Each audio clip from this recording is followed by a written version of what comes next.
Nunca creí en el diablo como una figura física, pero esa madrugada lo vi y no había forma de negarlo. Estaba ahí, detrás del crucifijo, observándome con unos ojos vacíos, burlones, como si llevara años esperándome. Me llamo Elías. Fui sacerdote durante más de 30 años. Entregué mi vida a la iglesia, a la comunidad, a Dios, o a lo que creía que era Dios. Pero esa noche, solo en la capilla del convento de Santa Lucía, supe que algo estaba profundamente roto. Algo que ni los rezos, ni el agua bendita, ni las paredes de piedra podían esconder por más tiempo. Yo no estaba drogado, no estaba enfermo, estaba lúcido, de rodillas, en oración. Era julio, hacía frío. El altar crujía bajo el peso de los años y la vela que dejé encendida titilaba como si tuviera miedo. Entonces lo sentí, un aire espeso, un olor a azufre, a cosas húmedas, viejas, prohibidas. Y lo vi, una silueta oscura, alta, imposible. No caminaba, se deslizaba. Tenía un gesto burlón, como quien conoce un secreto sucio y lo disfruta en silencio. No fue una visión, fue una advertencia. Después de eso, ya nada volvió a ser igual. Ni mis oraciones, ni mis superiores, ni yo mismo. Escucha esta historia hasta el final. Hay cosas que solo la vida puede explicar. No dormí esa noche. Me quedé sentado en la banca más cercana al altar, con el rosario entre los dedos temblorosos, mirando hacia donde vi esa figura desaparecer. Pero no fue el miedo lo que me mantuvo despierto. Fue la duda. Una duda que me caló más hondo que cualquier demonio. ¿Y si todo lo que he creído no es lo que parece? Por la mañana bajé a la sacristía como si nada. Nadie podía notar que algo en mí había cambiado. Me saludaron como siempre. El hermano Julián me preparó café. La hermana Clara me pidió bendecir una caja con víveres. Y yo sonreí, pero por dentro me estaba resquebrajando. A los pocos días empecé a notar cosas. Pequeños detalles que antes había ignorado por pura obediencia. Unas llaves escondidas en el escritorio del Padre Superior. Una puerta en la cripta que siempre estaba cerrada, con doble candado. Un libro antiguo en latín, con páginas marcadas, con símbolos que no eran de esta iglesia, o al menos no de la iglesia que yo conocía. Recuerdo haber preguntado una vez por esa cripta cuando era joven.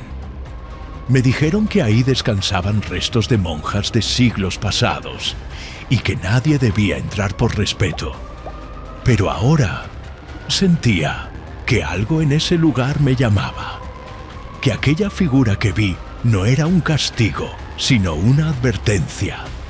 Y entonces, una tarde, me armé de valor. Esperé a que todos durmieran.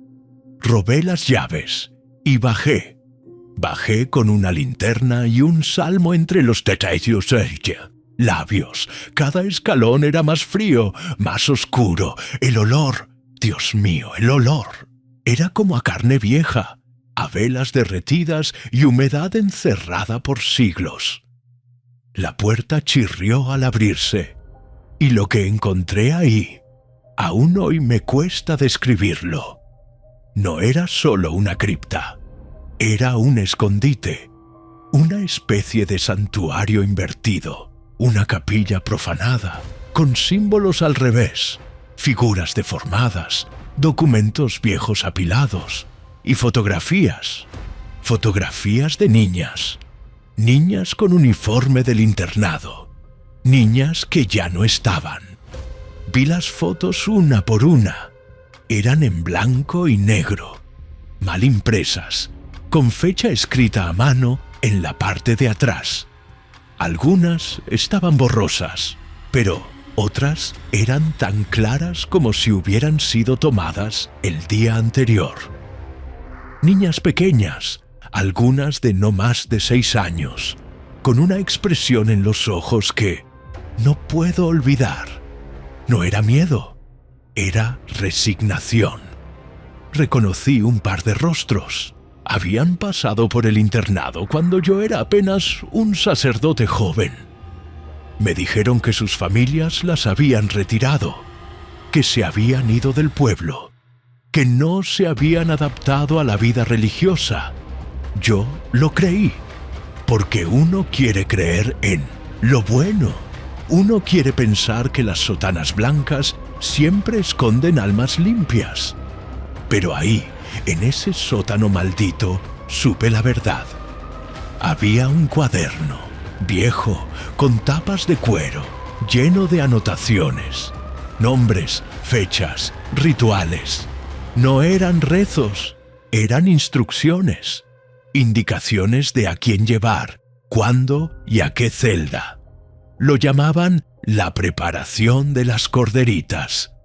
Así, como si fueran sacrificios, y firmaban con iniciales, una de ellas inconfundible, F.E. Fray Esteban, el mismo que me bautizó, el mismo que fue rector del convento durante décadas, el mismo que había sido enterrado con honores en el jardín de los fundadores. Sentí un frío en el pecho, una náusea profunda. Todo lo que había admirado, todo lo que me habían enseñado, estaba manchado. Quise salir corriendo, pero antes de irme vi algo más. Una pequeña túnica de niña, cuidadosamente doblada, con sangre seca en el cuello, y un rosario diminuto, con cuentas de madera, como los que entregábamos en las primeras comuniones. Esa noche lloré como un niño. No sabía si gritar, si rezar o si maldecir. Solo recuerdo haberme quedado ahí abajo, abrazando esas cosas, como si pudiera proteger a las que ya no estaban. Y lo peor fue entender que nadie lo detuvo, que muchos sabían, que todo esto había sido silenciado por años, tal vez décadas. Cuéntame en los comentarios. ¿Alguna vez sentiste que te mintieron en nombre de la fe? Y si conoces a alguien que vivió algo parecido, compártelo. Hay verdades que no deben seguir escondidas. A la mañana siguiente tenía la cara hinchada de tanto llorar. Me lavé como pude en la pileta del claustro, me puse la sotana limpia y bajé a celebrar la misa de las 8 como si nada. Como si no supiera lo que había en el subsuelo. Como si no llevara en el bolsillo una de aquellas fotos, doblada, temblando contra mi pecho. Pero ya no podía mirar igual a nadie, ni al hermano Julián, que evitaba siempre acercarse al altar antiguo, ni a la hermana Clara, que al ver la foto esa tarde se puso pálida y solo me dijo en voz baja: «Tú no entiendes. Fue para protegerlas». ¿Protegerlas de qué? Intenté hablar con Monseñor, el obispo encargado de la diócesis. Lo cité a la capilla, le mostré el cuaderno, le hablé de las niñas, del sótano de los símbolos. Él me escuchó en silencio. Cuando terminé, se acercó despacio y me abrazó. Pero fue un abrazo frío. «Elías», me dijo, «hay cosas que es mejor dejar en manos de Dios». «¿Y las niñas?», pregunté. «Ya no están. Y nosotros aún tenemos una iglesia que sostener». Esa frase me perforó el alma. Una iglesia que sostener. ¿Por encima de la verdad? ¿De la justicia? ¿Del alma de esas niñas? Días después me llegaron los rumores. Que yo estaba descompensado. Que tal vez necesitaba descanso. Que había tenido visiones. que era mejor no hablar conmigo por un tiempo. Y entonces lo entendí. Me estaban silenciando, con ternura, con tacto, pero silenciando igual. No querían expulsarme, no querían escándalos, solo deseaban mi obediencia, mi sumisión, mi silencio. Pero yo ya no era el mismo. Ya no podía bendecir algo que olía a podrido. Ya no podía dar la comunión sabiendo lo que se había hecho con esas manos. Ya no podía servir a un Dios que se parecía más a un cómplice que a un padre. Y fue ahí donde tomé la decisión, una que cambiaría todo.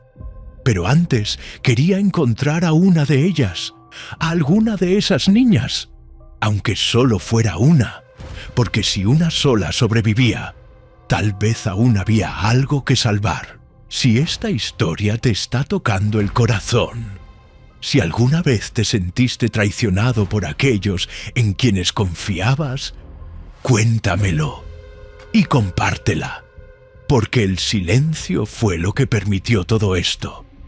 La busqué durante semanas, pregunté por cada nombre del cuaderno, uno por uno. Algunos registros eran muy antiguos, otros más recientes. La mayoría de las familias ya no estaban en el pueblo, y las que quedaban bajaban la mirada cuando hablaba. Pero una tarde, después de misa, una mujer mayor se me acercó. Se llamaba Doña Mariana. Tenía las manos torcidas por la artritis, pero los ojos vivos, penetrantes. Me miró fijo y me dijo: «Yo sé lo que usted anda buscando, padre». Me llevó a su casa, una construcción de barro y madera al borde del cerro. Me ofreció café, pero no tomé. Solo quería escuchar. Mi sobrina se llamaba Inés. Tenía 7 años. Era calladita, buena para leer. Un día desapareció del internado. Me dijeron que se había enfermado, que la habían llevado a Medellín con las monjas, pero nunca volvió. Ni ella, ni su cuerpo.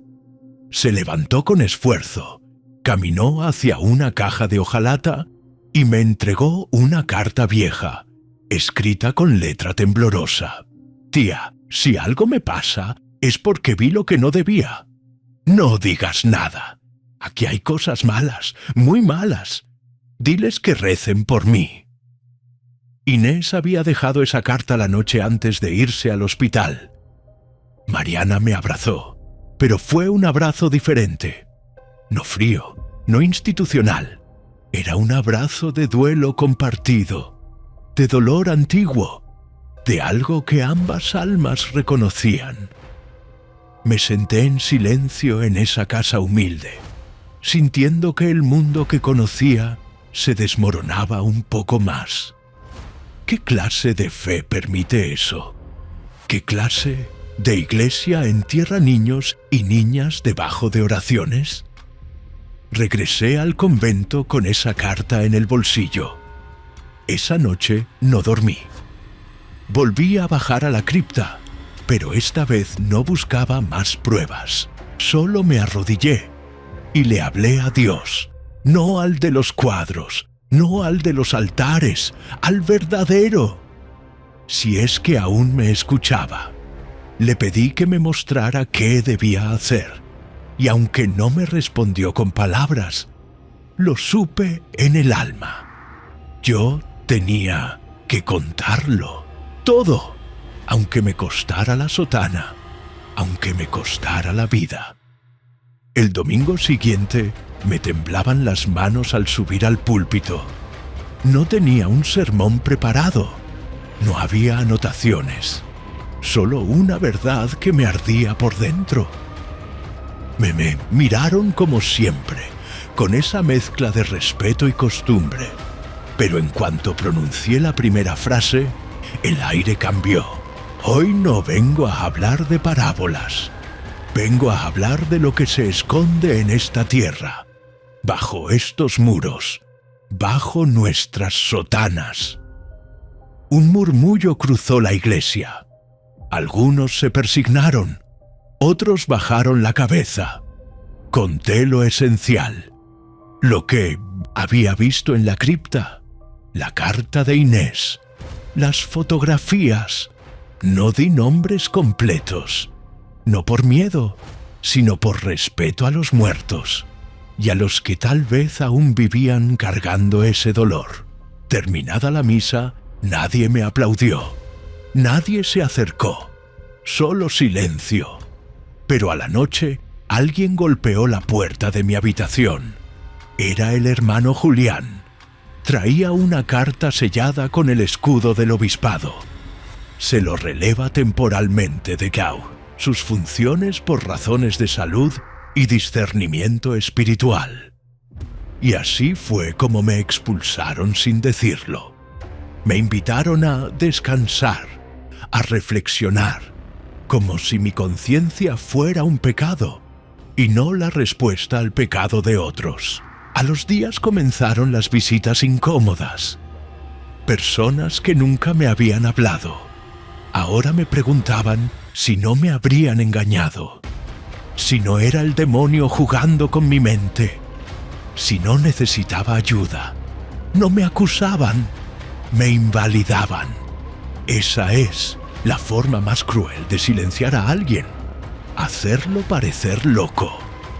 Pero yo sabía lo que había visto, lo que había sentido, y cada vez que apretaba el rosario de Inés, me repetía a mí mismo: no estás loco, estás despierto. Por eso decidí ir más allá. Fui a la prensa local, a un periodista joven que había perdido a su hermana años atrás en un orfanato católico. Le conté todo.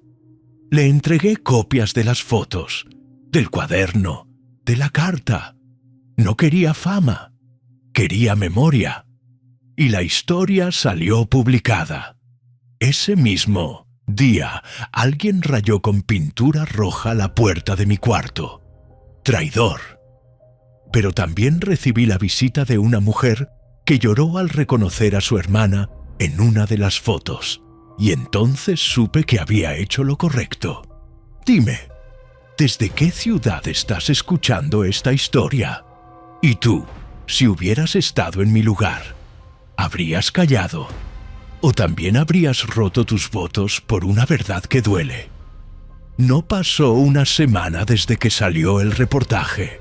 El convento cerró temporalmente por mantenimiento estructural, según informaron. Pero los muros seguían de pie. Lo que se desmoronaba era la confianza, la fe en los que predicaban desde lo alto, pero actuaban desde las sombras. Recibí una llamada del obispado. Querían dialogar. Me citaron en una casa de retiro en las afueras de Medellín. Fui, con miedo, pero fui, porque todavía tenía la esperanza, por mínima que fuera, de que alguien dentro de la iglesia quisiera escuchar y limpiar. Pero no fue una reunión, fue una trampa. Me sentaron frente a 3 hombres. No eran sacerdotes, eran abogados. Me leyeron una declaración. Querían que firmara un documento donde admitía haber interpretado erróneamente documentos antiguos y haber actuado bajo desequilibrios personales no diagnosticados. Les dije que no. Me ofrecieron dinero. Les dije que no. Y uno de ellos, sin rodeos, me dijo: «Mire, padre, o acepta esto, o le haremos parecer un loco ante todo el país». Y ya lo estamos logrando. Salí de esa casa con la garganta cerrada, pero con el alma firme. Sabía que estaba solo, que ya no podía volver a la parroquia, ni a las misas, ni a mi antigua vida.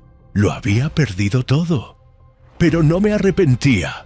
Esa noche, alguien entró a mi pequeña vivienda.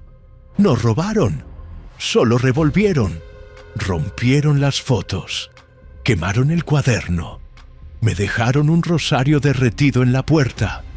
Quise denunciar, pero no, había pruebas. Y por primera vez en todo ese proceso, me quebré. Me senté en el suelo, entre los papeles calcinados, y lloré como si tuviera 5 años. Me sentí usado, solo, vencido. Dudé. Me pregunté si valía la pena. Pero entonces sonó el teléfono. Era una voz femenina, tímida, quebrada. «Padre, soy yo soy Inés». No supe qué decir. Solo cerré los ojos y sentí que, por primera vez en meses, algo dentro de mí volvía a encenderse. Nos encontramos en un parque tranquilo, en un barrio alejado del centro. Inés tenía ahora más de 40 años. Cabello corto, cicatriz en la ceja izquierda, mirada firme, pero con algo quebrado al fondo, como si viviera siempre entre 2 tiempos, el de la niña que fue y el de la mujer que tuvo que aprender a olvidar. Nos sentamos frente a frente. No supe cómo empezar. Ella sí. «Gracias por no callarte», me dijo. Yo lo intenté, pero nadie me creyó. Me contó lo que vivió, cómo la bajaron una noche de su cuarto, con la excusa de que el padre fundador quería orar por ella, cómo la encerraron en una celda sin ventanas, cómo escuchaba rezos al revés, cómo un grupo de hombres con sotana le ponía las manos encima mientras uno recitaba pasajes de un libro que no era la Biblia. Se escapó semanas después, aprovechando un corte de luz. Vivió en las calles, luego en un refugio. Luego fue criada por una mujer que la sacó adelante. Nunca volvió al pueblo, nunca volvió a hablar de eso, hasta que escuchó mi voz en la radio. Nos quedamos en silencio largo rato. Luego me dijo: «No todos los curas son malos, padre, pero el mal también se pone sotana». Le pedí perdón, no como culpable, como parte de un sistema que eligió no ver. Inés me abrazó, y ese abrazo fue lo más sagrado que viví en toda mi vida sacerdotal. Hoy ya no soy parte del clero. Camino por mi cuenta, a veces solo, a veces acompañado por quienes han sido heridos por la fe, pero aún creen en el amor, porque eso es lo que me quedó. No una institución, no una doctrina, solo el amor, el verdadero, el que cuida, el que no abusa, el que no esconde. Y por eso decidí contar todo esto, no para destruir la fe de nadie, sino para protegerla, para que nadie más se arrodille frente a un altar manchado sin saberlo. Si esta historia tocó tu corazón, suscríbete al canal. Aquí se cuenta vida real, sin filtros. Gracias por escucharme. Gracias por no mirar hacia otro lado.